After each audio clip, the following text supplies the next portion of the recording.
Si Mauro 662 ay ang uri ng tao na hindi napapansin ng marami, ngunit hindi kailanman ng mga libro. Isang hamak na doorman sa isang corporate building, pinanatili niya ang parehong kalmadong kilos mula noong unang araw. Siya ay nagkaroon ng isang pambihirang paraan, ang uri na hindi mo natutunan mula sa isang manual ng kaugalian. Palagi siyang may dalang libro sa kanyang bulsa, parang may dalang sikreto. Sa tahimik na bukang liwayway, kapag ang lungsod ay natutulog at ang mga elevator ay huminto sa paglamig, maingat niyang binubuksan ang mga pahina nito. Nagbasa siya na parang humihinga, dahan-dahan, magalang. Naisawsaw na niya ang sarili niya kina Graciliano Ramos, Clarice Lispector at Dostoyevsky. Para sa kanya, ang pagbabasa at karunungan ay magkasabay kahit na walang nakatingin. Iginagalang ng mga matatandang residente si Seu Mauro. Alam nila na sa kabila ng uniforme, mayroong isang hindi pinahahalagahan na lalaki na nagtataglay ng isang tahimik na katalinuhan. Hindi niya gaanong pinag-uusapan ang kanyang sarili, ngunit palagi siyang may quote sa dulo ng kanyang dila. Isang kaisipang nagpabalik sa aming pag-iisip sa araw na iyon.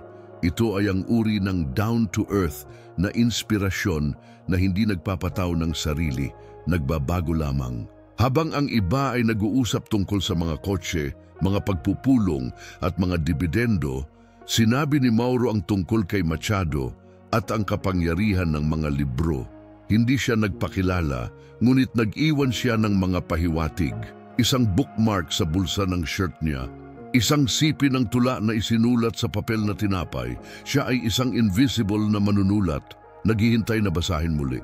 Noong maulap na umaga ng Martes na iyon, tila pareho ang lahat hanggang sa pumasok sa gusali ang isang bagong residente na nagmamadaling hakbang at mukhang naiinip. Siya ay isang batang executive, ang uri na may tailored suit at isang cellphone na nakadikit sa kanyang tenga. Nang makita si Seu Mauro na nagbabasa ng pagod na libro sa labi, huminto siya sandali at gumawa ng mapang-uyam na komento. "Are you going to understand anything about this? Para yan sa mga nag-aral." Tumingala si Mauro, magiliw na ngumiti at simpleng sumagot, "Magandang umaga, Doktor." Ang intelektual na pagtatangi ay dumating ng hindi ipinaalam, na itinago bilang isang biro. Nagtawanan ang iba sa malapit, para bang ang katotohanang nagbabasa ng libro, ang isang doorman ay karapat-dapat na kutyain. Doon nagsimula ang tahimik na kahihiyan, walang sigawan, walang pagtatalo, mga maikling chuckles at sidlong sulyap lang. Tila naaliw ang binata sa guwardiya doktor nang sinimulan niyang tawagan si Mauro. Sa bawat bagong pagpasok sa gusali, isa pang provocation ang sumunod. Minsan ito ay isang mapang-uyam na pangungusap, kung minsan ay isang mapang-uyam na tingin. At unti-unti, nagsimulang mahulog ang iba dito. Ang diskriminasyon sa lipunan na dati ay nakatalukbong, ay nakakuha ng saligan kahit na sa mga palaging gumagalang kay Mauro. Ngunit hindi gumanti si Mauro. Ipinagpatuloy niya ang pagbabasa sa mga pahinga na may parehong maingat na kilos. Alam ko na ang pagmamataas at mga aral ay madalas na magkasabay at kung minsan ang buhay ay mas mahusay na sumasagot kaysa sa anumang argumento, na natiling tahimik ang hindi nakikitang manunulat. Ngunit hindi dahil sa kakulangan ng mga salita. Lumipas ang mga araw, ngunit nanatili ang mga biro. Ang batang executive ay tila nasiyahan sa pagbabawas ni Mauro sa isang nakakatawang figura. Tinawag niya siyang pilosopo ng tarangkahan o may akda ng tarangkahan. Sa bawat provokasyon, tumugon si Mauro ng isang maikling ngiti nang hindi ipinagkanulo ang sakit ng pagiging palaging target ng isang banayad, ngunit kinakaing unti-unti na pagtatangi. Ang pinakamalupit na bahagi ay ang madaling pagtawa ay nagsimulang kumalat. Ang ibang mga empleyado ay nagsimulang ulitin ang parehong mga biro. Ang nakakaalam na mga sulyap sa mga pasilyo ay nagsiwalat kung gaano ang kapaligiran ay nabahiran ng kayabangan na nagkukunwaring mga biro. Iilan lang ang nakakaalam kung gaano nakatiis ang minamaliit na lalaking ito kaysa sa mga biro lamang. Gayunpaman, nanatiling matatag si Mauro. Ang pagbabasa ang kanyang kanlungan at ang kanyang katatagan. Kapag umupo siya sa gabi na may hawak na kopya ng The Old Man and the Sea, halimbawa, parang nakikipag-usap siya kay Hemingway tungkol sa dignidad. Ang kapangyarihan ng mga libro ay hindi lamang sa mga kwento. Ito ay nasa lakas na iyangat ang ulo kahit na gustong lumiit ng kaluluwa. Sa maliit na gwardiya na iyon ay naninirahan ang isang karunungan na hindi makikita ng marami sa penthouse. Siya ang buhay na larawan ng invisible overcoming, isang lalaking ginawaran na para sa kanyang nakatagong talento. Ngayon ay may tatak na may badge. Ngunit alam niya, ang makatang hustisya ay may sariling panahon. Bago isuot ang navy blue na uniforme at pag-aralan ang mga patakaran ng tarangkahan, nakagawa na si Mauro ng mga headline. Noong 1990s, nakilala siya sa mga lupon ng panitikan para sa kanyang sensitibong pananaw at malalim na pagsulat. Siya ang may akda ng 3 libro. Isa sa mga ito ay award-winning na tumatalakay sa memorya, pagkakakilanlan at pag-ibig sa panahon ng katahimikan. Siya, lingid sa kanyang kaalaman, ay isang dalubhasa sa paggalang sa mga simple. Ngunit ang buhay ay hindi naaayon sa aklat. Nang malugi ang record label na sumuporta sa kanya, nawalan siya ng kontrata. Sa parehong oras, nawalan din siya ng kanyang asawa na namatay sa isang napakalaking stroke. Nadurog ang puso at nagtatambak ang mga bayarin. Nakita niyang naglaho na parang usok ang kanyang karera at kaya tinanggap niya ang trabaho bilang isang doorman. Hindi dahil sa pag-abandona, kundi dahil sa pangangailangan. Hindi niya ito sinabi kahit kanino. Hindi dahil sa kahihiyan, ngunit sa pamamagitan ng pagpili. Ang pagiging invisible na manunulat ay hindi gaanong masakit kaysa sa muling pagbabalik ng pagkawala sa bawat tanong. At sa kaibuturan, mayroong isang uri ng karunungan doon. Hindi lahat ng talento ay kailangang sumigaw upang umiral. Ang tahimik na katalinuhan ni Mauro ay parang di nakikitang tinta. Ito ay lumitaw lamang sa tamang liwanag. Kahit walang readers, patuloy pa rin siya sa pagsusulat. Sa mga maluwag na papel, lumang notebook, maging sa likod ng mga delivery receipts. Ang kanyang mga teksto ay nagsalita tungkol sa kawalan ng katarungan, ng mga bagong simula, ng mga taong nagmamahal sa katahimikan. At marahil iyon ang nagpatuloy sa kanya. Pananampalataya sa kapangyarihan ng mga salita kahit na tila bingi ang mundo. Noong Biyernes ng gabi, inihanda ang labi ng gusali para sa isang eleganteng pagsalubong para sa mga bagong nangungupahan. Mga banayad na ilaw, masarap na merienda, at mga residenteng nakasuot ng matatalas na kasuotan. Si G. Mauro, gaya ng dati, ay naroon upang ayusin ang daloy at panatilihin ang kaayusan. Ngunit sa araw na iyon, siya ay itinulak sa spotlight at ang sentro ng kahihiyan. Lumapit ang batang executive na may hawak na baso at nakangisi. Nakita niya si Mauro na may hawak na lumang kopya ng Grande Sertão Veredas at hindi niya napigilan. At least, natuto ka ng magsulat ng sarili mong pangalan, di ba? Ang parirala ay umalingaw-ngaw sa silid na parang isang disguised na sampal. Ang iba ay tumawa ng hindi komportable. Ang iba ay nagkunwaring hindi narinig. Pasimpleng ibinaba ni Mauro ang kanyang mga mata. Ito ay higit pa sa isang biro. Ito ay tahimik na kahihiyan na naganap sa harap ng lahat. At ang masakit ay hindi ang komento mismo. Ito ay kung gaano kadaling tinanggap ito ng marami bilang normal. Para bang walang katotohanan para sa isang doorman na magustuhan ng literatura. Parang may social class ang mga libro. Para bang ang karunungan ay nakasalalay sa isang badge. Pero hindi nag-react si Mauro. Huminga siya ng malalim at bumalik sa pwesto niya. Ito ay isa pang kabanata sa kanyang kwento ng pagtagumpayan ng kahirapan. Hindi nila alam na ang underrated na lalaki na ito ay may mas maraming salita sa kanyang puso kaysa sa nabasa ng marami doon sa buong buhay nila. At iyon, sa lalong madaling panahon, ang tadhana ay maghahanda ng isang sagot na hindi lalabas ng malakas, kundi sa mga headline. Nang sumunod na Martes, ang gusali ay binisita ng mga kinatawan mula sa isang publishing house para sa isang pulong sa ika-20 palapag. Kabilang sa kanila ang isang matikas, nasa katanghaliang gulang na babae na may mapagbantay na tingin at kalmadong lakad. Nang dumaan siya sa lobby, ang kanyang mga mata ay bumaling kay Mauro at nagtagal doon ng ilang segundo. Kumunot ang noo niya na parabang may nakikilalang mukha mula sa isang kapansin-pansing pahina. Ikaw ba si Mauro Batista, ang manunulat? Parang kumot ang katahimikan sa reception area. Halos mabitawan ng batang executive na nakaupo sa tabi ng kape ang kanyang tasa. Natigilan ng ibang mga empleyado, hindi sigurado kung tama ang narinig nila. Ngumiti ng malalim ang babae at si Mauro sa unang pagkakataon sa mahabang panahon ay tila hindi nakaimik. Binati niya ito ng may paggalang at sinabing binabasa niyang muli ang isa sa kanyang mga libro kasama ang kanyang binatilyong anak.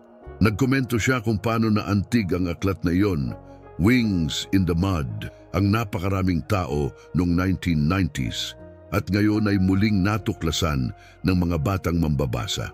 Ang hamak na bantay pinto na hanggang kahapon ay naging laman ng mga biro, ngayon ay tinawag sa pangalan ng may paggalang. Ang eksena ay maikli ngunit tiyak, doon nagsimulang baliktarin ang mga tungkulin. Ang di nakikitang manunulat ay nakakuha ng bagong liwanag at ang intelektual na pagtatangi ay nagsimulang matunaw sa ilalim ng init ng katotohanan. Kumatok ang makatang hustisya sa pinto at pumasok ng hindi humihingi ng pahintulot. Pagkalipas ng ilang araw, nakatanggap si Mauro ng isang formal na imbitasyon mula sa parehong publisher. Pararangalan siya sa isang pampanitikang kaganapan na nakatuon sa hindi makatarungang nakalimutan na mga may akda ng Brazil. Ang sulat kamay na liham ay tinawag siyang kinakailangang boses sa mga oras ng kaguluhan. Binasa niya ito ng tahimik na parabang ninanamnam ang isang pagkakasundo sa sarili niyang kapalaran. Ito ay isang huli na pagkilala, ngunit malugod pa rin.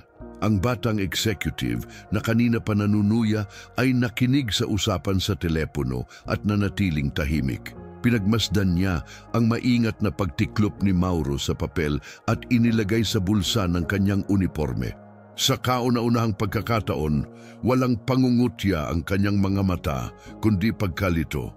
Para siyang nakatayo sa harap ng salamin na nagsiwalat ng higit sa gusto niyang makita, ang kanyang kayabangan at ang aral na kaakibat nito. Nang gabing iyon, umakyat si Mauro sa teres dala ang isang lumang notebook. Isinulat niya ang mga iniisip, mga pira-pirasong kwento, mga alaala sa nakaraan.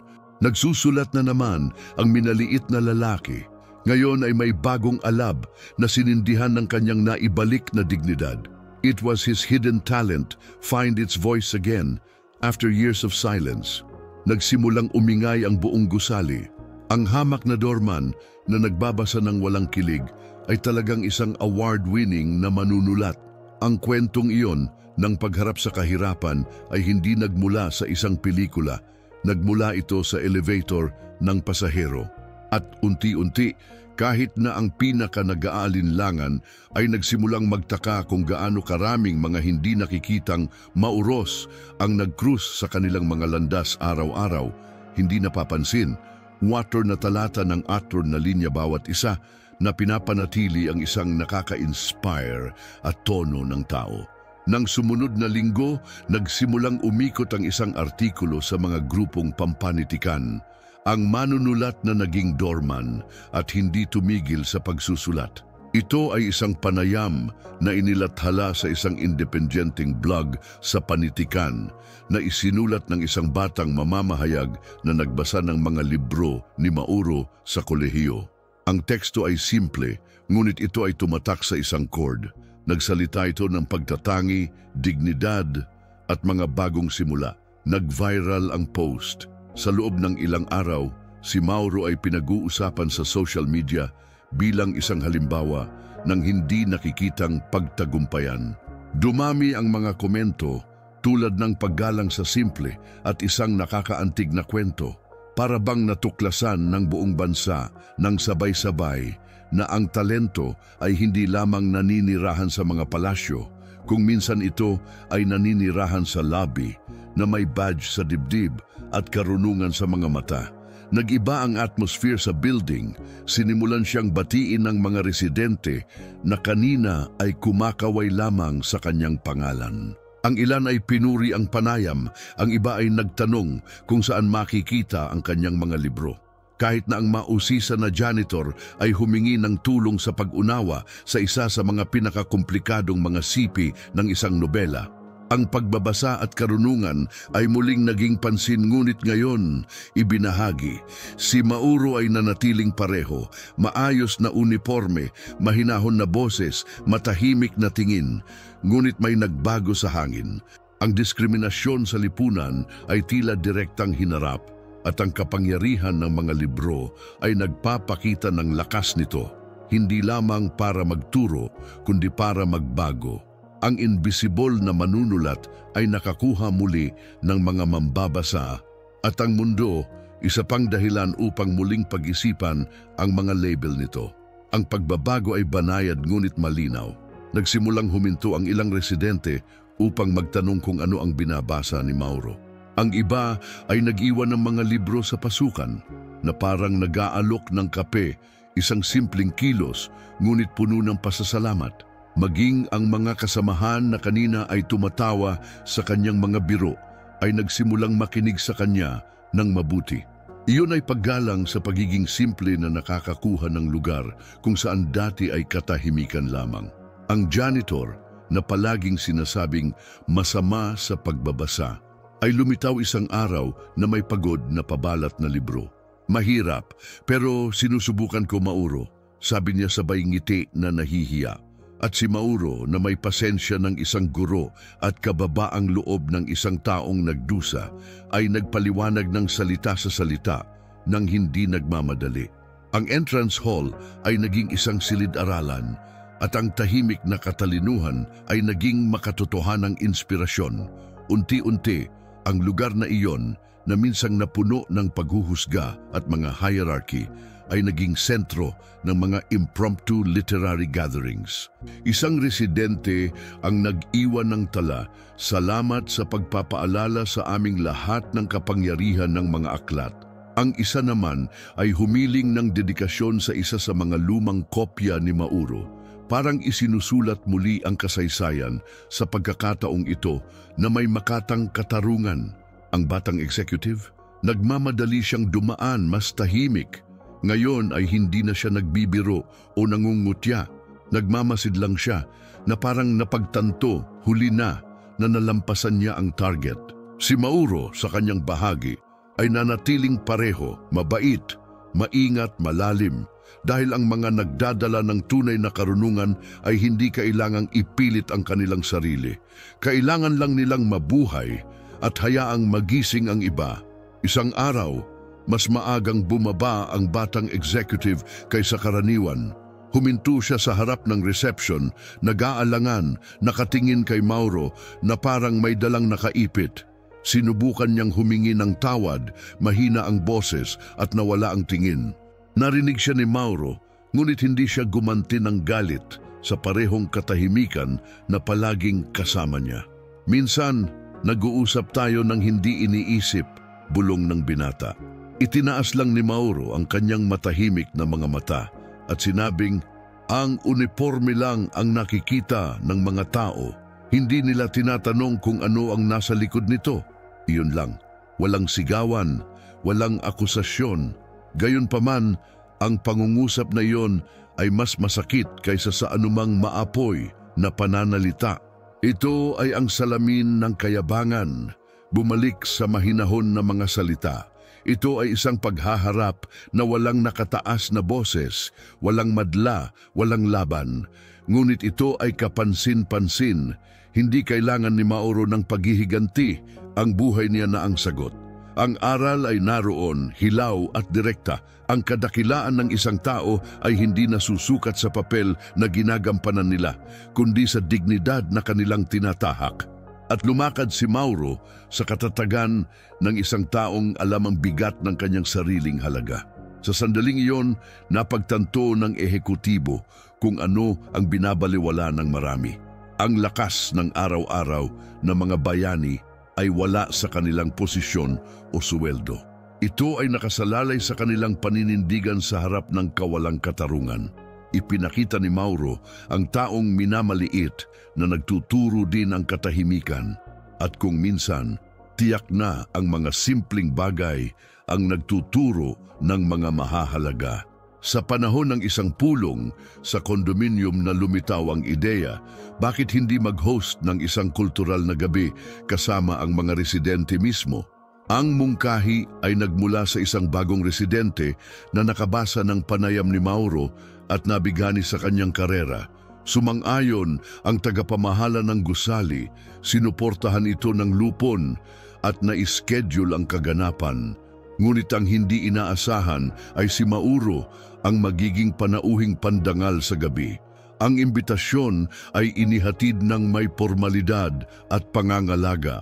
Mababasa sa poster ang Meeting with Mauro Batista, author of Asas na Lama and Other Touching Stories. Sa auditorium ng gusali, inayos ang mga upuan, inayos ang mga ilaw, at kahit isang maliit na mesa kasama ang kanyang mga libro ay nakaayos. Dumating si Mauro na nakasuot ng simpleng suit kasama ang parehong libro sa kanyang bulsa gaya ng dati at ang hitsura sa kanyang mukha ng isang taong sa wakas ay nakita na. Sa panahon ng kaganapan, nabasa niya ang isang dati nang hindi na i-publish na sipi mula sa kanyang bagong nobela. Napuno ng kalmado niyang boses ang espasyo na parang musika. Ang karunungan kung minsan ay naninirahan sa labi, hindi sa attic. Katahimikan, napuno ng luha ang mga mata. Ang kapangyarihan ng mga aklat sa sandaling muli ay lumampas sa katayuan, pagkiling at mga label. Ito ay hindi lamang isang talumpati. Ito ay isang sugat na sama-samang naghihilom. Sa dulo, may nagpalakpakan. Nakatayo na palakpakan. Kabilang ang mula sa executive, ngayon ay nakaupo sa huling hanay, mapagpakumbaba at bahagyang ngiti ang pasasalamat ni Mauro sa kanila. Hindi niya kailangan ng tropeyo o formal na paghingi ng tawad. Ang kanyang pagkilala ay hindi nagmula sa walang kabuluhan, ngunit mula sa katotohanan. At ang katotohanan, kapag nahanap na nito ang tamang sandali, binabago kahit ang pinakamalamig na pader sa matabang lupa. Huwag husgahan ang isang mambabasa sa pamamagitan ng kanilang uniforme. Ni isang libro sa pabalat nito, ang kwento ni Mauro ay nagpapaalala sa atin na kadalasan ang pinakadakilang karunungan ay namamalagi kung saan hindi ito inaasahan. Ang pagbabasa at karunungan ay walang mga badge, at ang nakatagong talento ay hindi tumitigil sa pag-iral dahil lamang sa matagal nang hindi pinansin. Hindi na kailangang patunayan ni Mauro ang anuman. Ang kanyang tahimik na katalinuhan, ang kanyang paggalang sa pagiging simple, at ang kanyang pananampalataya sa kapangyarihan ng mga libro ay mas malakas kaysa sa anumang biro. Hindi niya nilalaro ang biktima, naglaro siya ng tulay. At sa pagtawid sa tulay na iyon, natuklasan ng marami na sa likod ng bawat hamak na bantay pinto ay maaring magsinungaling ang buong universo ng mga karanasan at makatotohanang inspirasyon. Ang kwentong ito ng pagharap sa mga hadlang ay hindi lamang tungkol sa isang award-winning na manunulat na naging doorman. Ito ay tungkol sa kung paano natin tratuhin ang iba. Tungkol sa kung paano halos palaging magkakasabay ang pagmamataas at mga aralin, at kung paano mapatahimik ng intelektual na pagkiling ang talento, ngunit hinding-hindi ito mabubura. Kasi kung ano ang totoo, laging ririd, Naranasan mo na bang minamaliit sa pagiging masyadong simple?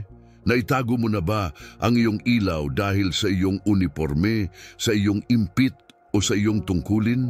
Magkomento sa ibaba at sabihin sa amin ang iyong kwento. Gusto naming marinig mula sa iyo. At sabihin din sa amin saang lungsod o bansa ka nanonood ng aming channel. Kung naantig ang iyong puso sa kwentong ito, i-like ang video, mag-subscribe sa channel at i-activate ang bell. Marami pa tayong ibang kwentong nagbibigay inspirasyon, gumagalaw at nagbabago.